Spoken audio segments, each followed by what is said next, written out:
एक संख्या थी, $10 अरब। और ये संख्या किसी देश की इनकम नहीं थी, किसी बड़े कॉरपोरेशन का प्रॉफिट नहीं था।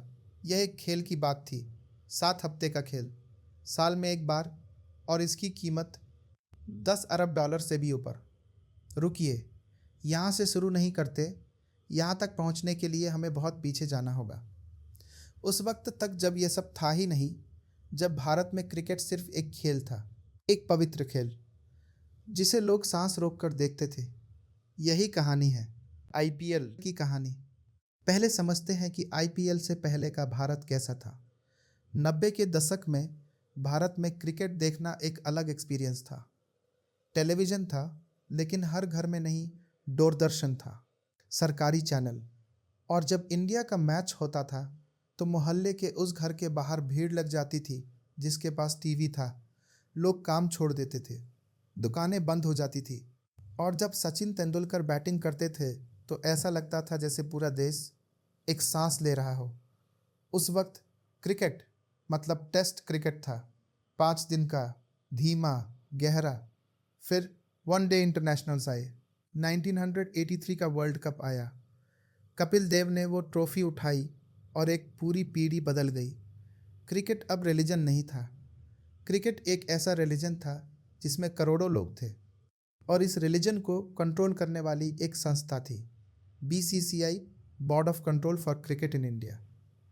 इस नाम को याद रखिए, बीसीसीआई कोई साधारण स्पोर्ट्स बोर्ड नहीं था। इसके पास इतना पैसा था, इतनी ताकत थी कि दुनिया के बड़े बड़े क्रिकेट बोर्ड्स इसके सामने छोटे लगते थे।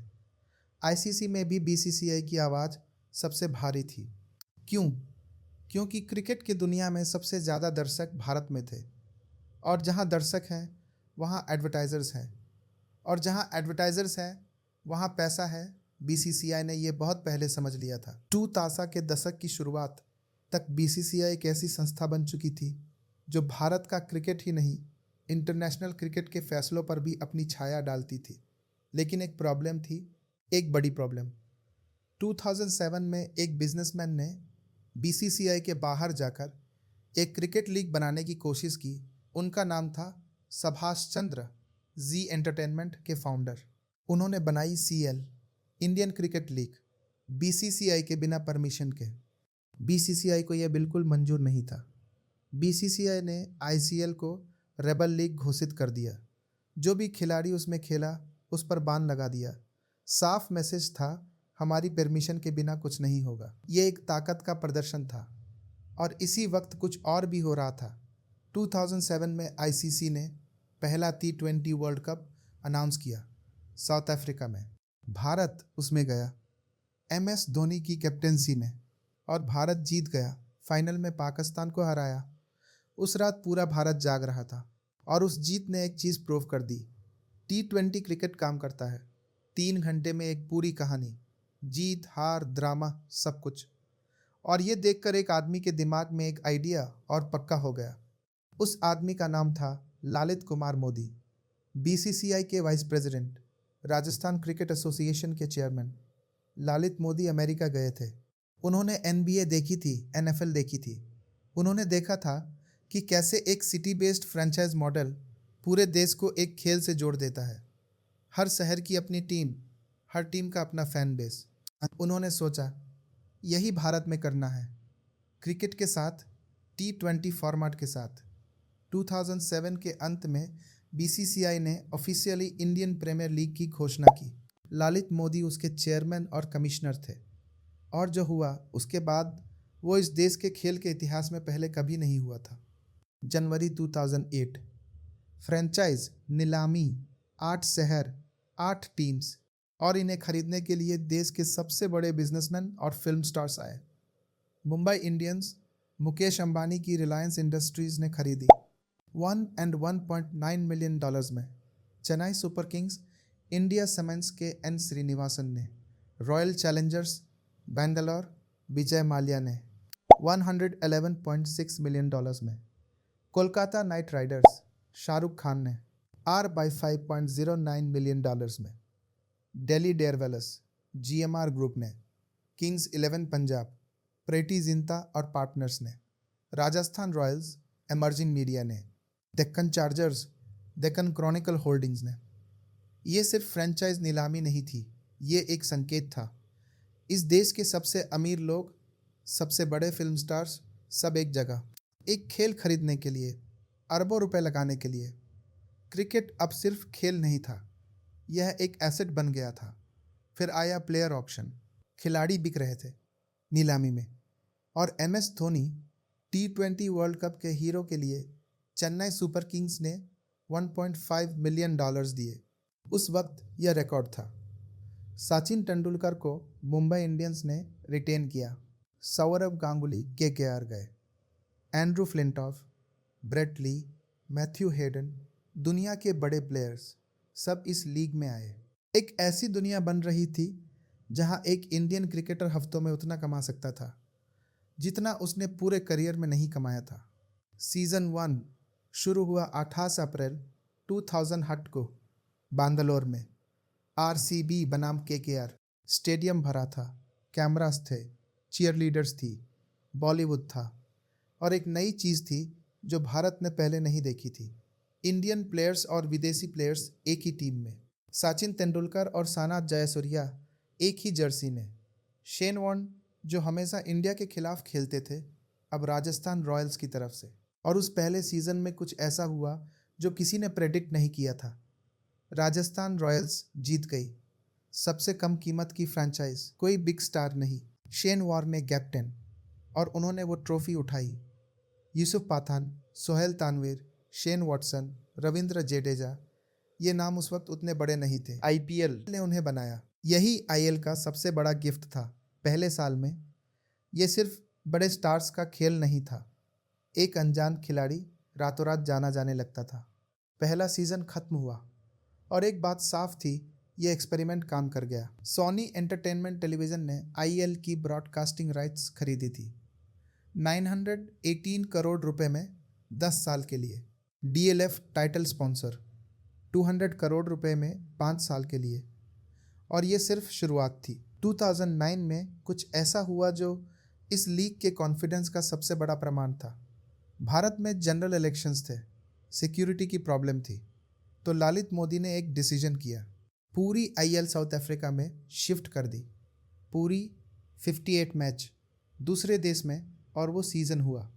स्टेडियम्स भरे, ब्रॉडकास्ट हुआ, भारत में लोगों ने टीवी पर देखा।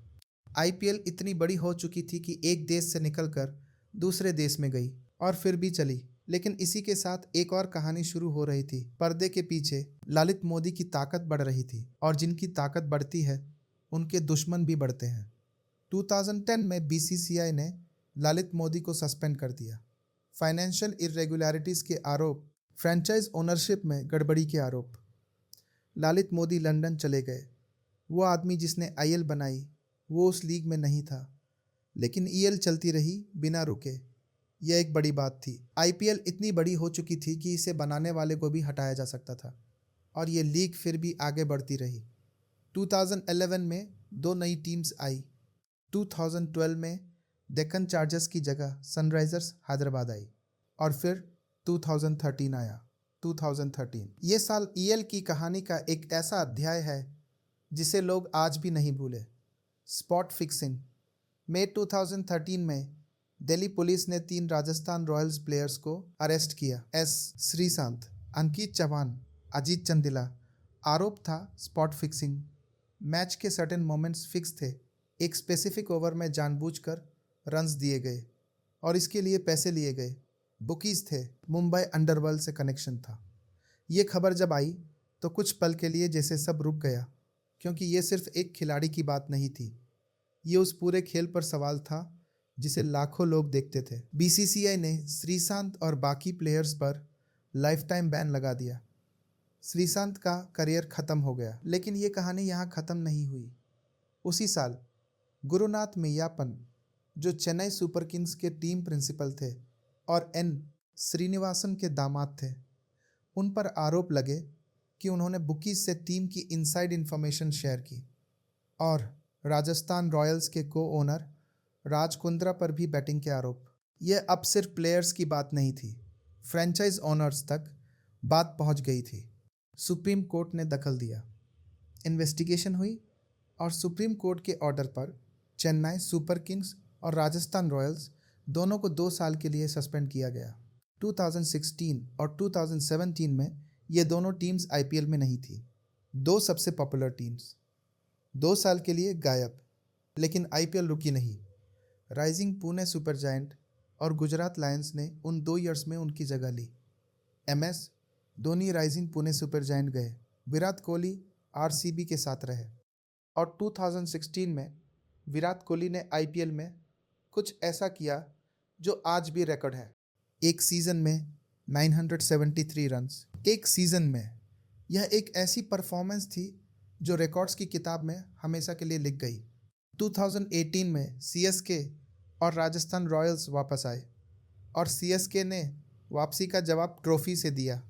एमएस धोनी की कैप्टेंसी में सीएसके ने 2018 में आईपीएल जीती। कुछ लोगों के लिए यह रिडेम्पशन था। आईपीएल बढ़ती रही हर स्कैंडल के बाद, हर कंट्रोवर्सी के बाद, क्योंकि इसके पीछे पैसा था और पैसे को रोकना मुश्किल होता है। अब बात करते हैं पैसे की, सिर्फ पैसे की, क्योंकि आईपीएल की असली कहानी इन नंबर्स में है। 2008 में सोनी ने ब्रॉडकास्टिंग राइट्स खरीदी थी 918 करोड़ रुपए में 10 साल के लिए। यह 2008 था। 2017 में स्टार इंडिया ने आईपीएल की ब्रॉडकास्टिंग राइट्स खरीदी 5 साल के लिए। कीमत 16,347 करोड़ रुपए, 16,347 करोड़। पर मैच की कीमत लगभग 54.5 करोड़ रुपए एक मैच के लिए, 3 घंटे के लिए। और फिर 2022 आया, मीडिया राइट्स की अगली ऑक्शन। वायाकॉम, 18 और स्टार इंडिया दोनों ने मिलकर खरीदा। टोटल 48,390 करोड़ रुपए, 48,390 करोड़। पर मैच वैल्यू करीब 107.5 करोड़ रुपए एक मैच। ये उस वक्त इंग्लिश प्रीमियर लीग से ज़्यादा था।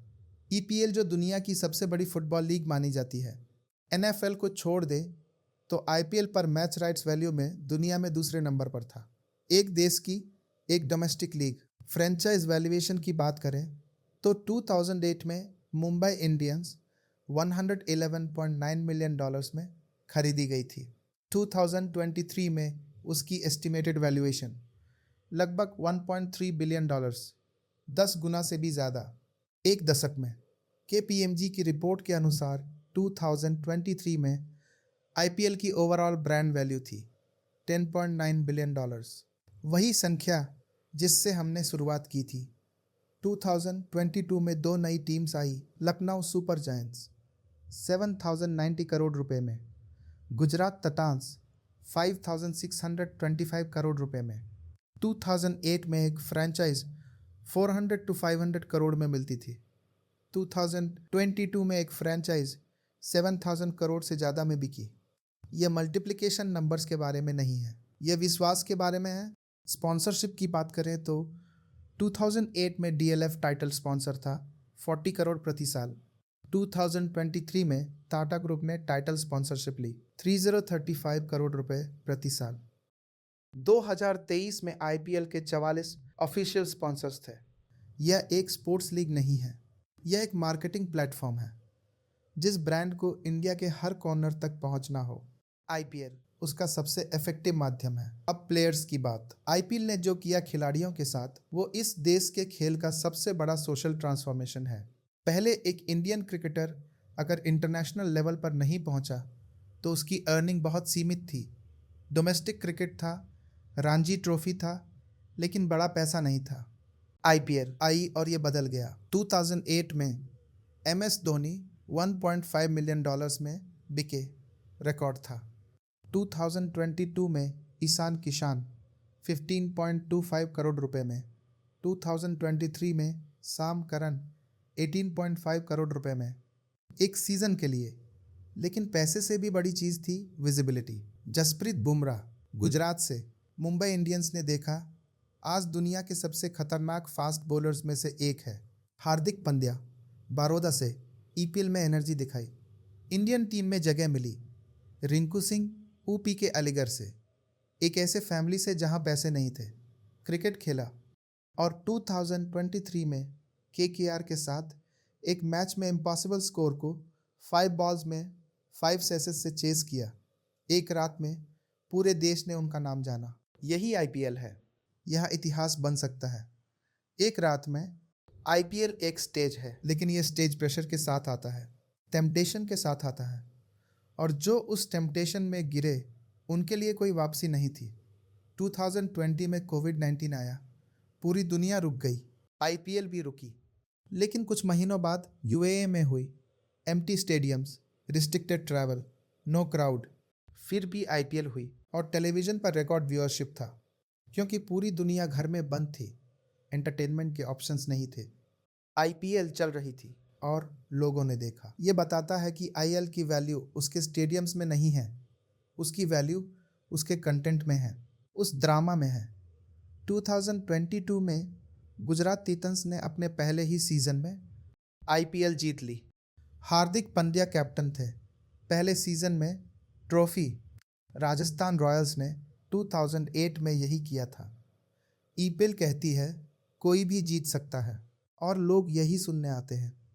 2023 में आईपीएल फाइनल को सिर्फ जियो सिनेमा पर 32 मिलियन कंकरेंट व्यूअर्स ने देखा। एक साथ एक ही मोमेंट में 32 मिलियन लोग। ये स्ट्रीमिंग हिस्ट्री का वर्ल्ड रिकॉर्ड था। देन वर्सेस नाउ सीधे नंबर्स में 2008 में 8 टीम्स थी, 2024 में 10 टीम्स हैं। 2008 में 259 मैच होते थे, 2024 में 74 मैच होते हैं। 2008 में सभी फ्रैंचाइजेस की टोटल वैल्यू थी लगभग $723 मिलियन। 2024 में अकेले मुंबई इंडियंस की वैल्यू $1.3 बिलियन से ज़्यादा है। 2008 में ब्रॉडकास्टिंग डील थी 918 करोड़ में 10 साल के लिए। 2022 में डील हुई 48,390 करोड़ में 5 साल के लिए। 2008 में एक अनकैप्ड प्लेयर की बेस प्राइस थी $30,000।